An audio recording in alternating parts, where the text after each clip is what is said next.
যদি লক্ষ্য থাকে অটুট তাহলে হবে দেখা, দেখা হবে বিজয়ের ইনশাল্লাহ। দেশ ও দেশের বাইরে থেকে যারা আমার ভিডিও দেখছেন অবশ্যই সুন্দর একটা কমেন্ট করে যাবেন আজকের ভিডিওটা এবং ভিডিওর সাজানো কথাগুলো কেমন লাগছে। গত 2 দিন আগে আমি একটা ভিডিও আপলোড করেছিলাম, সেখানে অনেক কমেন্ট আসছে। সবাই বলছে যে আপু খুব ভালো পরামর্শ দিয়েছেন, আপনার কথাগুলো খুব ভালো লেগেছে, আমরা এইভাবে ভিডিও আপলোড করবো এখন থেকে। আমি যদি ভিডিও তৈরি করি সেই ভিডিওগুলো দেখে যদি কারো উপকার না হয় তাহলে সেই ধরনের ভিডিও করে তো আমার কোনো লাভ নেই। আমি এক এক করে 4টা চ্যানেল খুলেছি, ইউটিউব চ্যানেল, কিন্তু একটাতে আমি সফল অর্জন করতে পারিনি। তবে এটাতে পেরেছি। পারার কারণ হচ্ছে আমি অনেক ভিডিও দেখে মানুষের কথা শিখেছি, কিভাবে ভিডিও তৈরি করে, কিভাবে মানুষ কথা বলে, কিভাবে সংসারটাকে সাজায়, কিভাবে কাজ করে। আপনি যদি ধান বুনতে চান তাহলে ধান বোনার আগে জমিতে কি কি কাজ করতে হবে সেগুলো কিন্তু জানতে হবে। আর সেইগুলো জানার জন্য কিন্তু প্রতিবেশী ক্ষেত যাদের থাকে, ধানের জমি যাদের থাকে, তাদের কাছে অবশ্যই যেতে হবে, তাদের থেকে ভালো পরামর্শ নিতে হবে।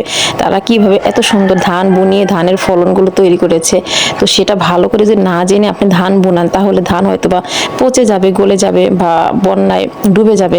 কিভাবে চাষ করতে হয় সেটা যদি ভালো করে না বুঝে আগেই চাষ করতে যান তাহলে আপনি সফল অর্জন করতে পারবেন না। যত বড় বড় কন্টেন্ট ক্রিয়েটরদের দেখেন সবারই কিন্তু আগে পরে 3-4টা চ্যানেল নষ্ট হয়েছে বা করছে, সফল অর্জন করতে পারে নাই। তারা কিন্তু না দেখে, না বুঝে, না শিখে অনেক ভিডিও তৈরি করে করে সব ফেলে দিয়েছে, কোনো কাজে আসে না। লাস্ট পর্যায়ে যখন জানাশোনা বোঝা হয়ে গেছে বা এডিট করতে হয় কিভাবে অন্যের ভিডিও দেখে কমেন্ট লাইক করতে হয় সেগুলো দেখে তারা কিন্তু অনেক কিছু শিখে যাওয়ার পরে নতুন একটা চ্যানেল করে সেইখানে ভিডিও তৈরি করে তারা কিন্তু সাফল্য অর্জন করছে এবং কি ওখান থেকে তাদের মোটা অঙ্কের একটা টাকা আসে।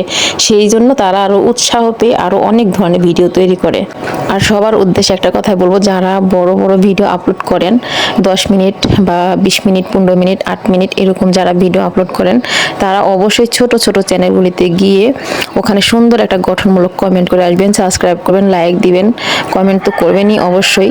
আর ছোট ছোট চ্যানেলগুলিতে কিন্তু ছোট ছোট আইডিয়াওয়ালা মানুষগুলো বেশি থাকে, তারা মানুষের সাপোর্ট চায়।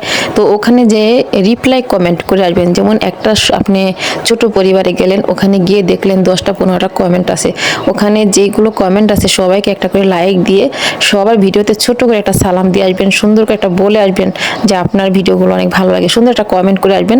আপনার আইডিটা দ্রুত তাদের কাছে ছড়াবে, তারা হঠাৎ করে মোবাইলের দিকে তাকিয়ে দেখবে একটা কমেন্ট, অমনি কিন্তু আপনার পরিবারে চলে আসবে, আপনার চ্যানেলে ঢুকে যাবে, গিয়ে আপনার ভিডিওটা দেখবে, দেখার পরে বলবে কি এই আপু এত সুন্দর ভিডিও করে, আপুর ভিডিওর কোয়ালিটি তো অনেক ভালো, আপুর ভিডিওগুলো আমাকে দেখতে হবে। তখন কিন্তু আপনার ভিডিওর মান বেড়ে যাবে, ওয়াচ টাইম বাড়বে, লাইক কমেন্ট বাড়বে। এইভাবে আপনাকে ভিডিওগুলো তৈরি করতে হবে। যত যাই বলি না কেন কখনো ভিডিওর ক্ষেত্রে লজ্জা শরম পাবেন না। দামি দামি পাতিলা, সরা, তেলের গেলান, তারপরে কি বলে মানে অনেক চামিচ, বাটি ইত্যাদি মানুষ অনেক কিছু কেনাকাটি করে, এত কিছু প্রয়োজন নেই। জাস্ট আপনি নর্মাল আপনার ঘরে যা থাকে সেইগুলো দিয়ে আপনি খুব সুন্দর করে ভিডিও তৈরি করবেন আর এডিটের মধ্যে একটু সময় দিবেন যাতে ভিডিওর কালারটা ভালো আসে এবং এডিটটা সুন্দর হয়। ভালো ভিডিও তৈরি করার জন্য পাকের ঘরে এত টাকা খরচ করতে হয় না, কারণ অনেক অনেক গরিব মানুষ আছে বাইরে লার্কি দিয়ে রান্না করে, তাদের বেড়া ভাঙা, পাতিলা ভাঙা, তারাও কিন্তু ইউটিউব থেকে লাখ লাখ টাকা ইনকাম করতেছে, কারণ তাদের কথা সুন্দর, তাদের রেসিপি সুন্দর, তারা অনেক সাজিয়ে গুছিয়ে ভিডিও তৈরি করে এবং কি তারা অন্যের ভিডিওতে গিয়ে বেশি বেশি কমেন্ট করে নিজেকে পরিচিত বানানোর জন্য। তো আমি একটা কথাই বারবার বলবো যে আপনি যত পরিচিত হতে চান, আপনার ভিডিও ভাইরাল করতে চান, অবশ্যই ছোট ছোট আইডিগুলোতে ঢুকে আপনি রিপ্লাই কমেন্ট করে আসবেন আর ওখানে লাভ রেট দিবেন, তারপর লাইক দিবেন। রিপ্লাইয়ের মধ্যে খুব সুন্দর গঠনমূলক কমেন্ট করবেন। শুধু সারাদিন আমি বড় বড় একটা করে ভিডিও তৈরি করলাম, কালারফুল, তারপরে অনেক সুন্দর করে এডিট করলাম, সেই ভিডিও কেউ দেখবে না যদি আপনি পরিচিত না হন। পরিচিত না হলে কখনো আপনি ভিডিও করতে পারবেন না। হাতের কাছে যা থাকে সেই সব পাতিলে রান্না করবেন, আপনি যতটুকু মানে সংসারে আয় ব্যয় আছে ততটুকু নিয়ে আপনি ভিডিও তৈরি করবেন। আপনি যে কাজগুলো করবেন সাজিয়ে গুছিয়ে করবেন, দেখবেন আপনার ভিডিও ভাইরাল হয়ে যাবে। সবচেয়ে বড় কথা একটা, বারে বারে এই কথাটা আমি বলছি যে অন্যের ভিডিওতে গিয়ে রিপ্লাই কমেন্ট করবেন, মানে অন্যের ভিডিওতে যে নিচে অনেকগুলো কমেন্ট থাকে সেখানে অবশ্যই আপনি লাইক দিবেন, অবশ্যই আপনি ওখানে গিয়ে রিপ্লাই কমেন্টের মধ্যে সালাম দিয়ে আসবেন, তাহলে কিন্তু আপনার ভিডিওটা সবার কাছে যাবে। আমি বুঝতে পেরেছি, আমি আগে আমার 2-3টা চ্যানেল নষ্ট হয়ে গেছে, আমি বুঝতে পারতাম না, তখন আমি এত বড় বড় ভিডিও তৈরি করতাম, এত সুন্দর করে সাজিয়ে গুছিয়ে এডিট করতাম, আমার ভিডিও দেখে আমি মুগ্ধ হয়ে যেতাম যে আমি এত সুন্দর ভিডিও করি, কেউ দেখে না কেন। কিন্তু তখন আমাকে কেউ কোনো উপদেশ দেয় নাই, আর অন্যের কোনো ভিডিও দেখি নাই, শিখবো কী করে? অন্যের ভিডিও না দেখলে কখনো শেখা যায় না।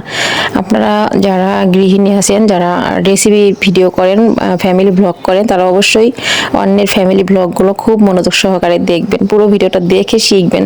একটা ভিডিও দেখে কিন্তু আপনি 10টা ভিডিও তৈরি করতে পারবেন।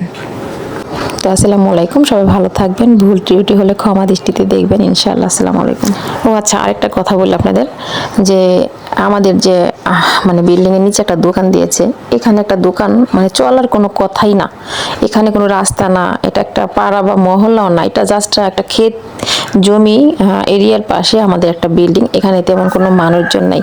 কিন্তু আমার হাজবেন্ড দোকান দেওয়ার পরে তার যত ফ্রেন্ড সার্কেল আছে সবাইকে বলতো আমি একটা দোকান দিছি দেখে আসেন, আমি একটা দোকান দিছি দেখে আসেন, এরকম করে অনেকের কাছে বলতো। নামাজ পড়তে গিয়ে মসজিদে বলতো যে ভাই আমি তো কন্ট্রাক্টরে ছেড়ে দিছি, একটা দোকান দিছি, ছোট মুদির দোকান, দেখে আসেন।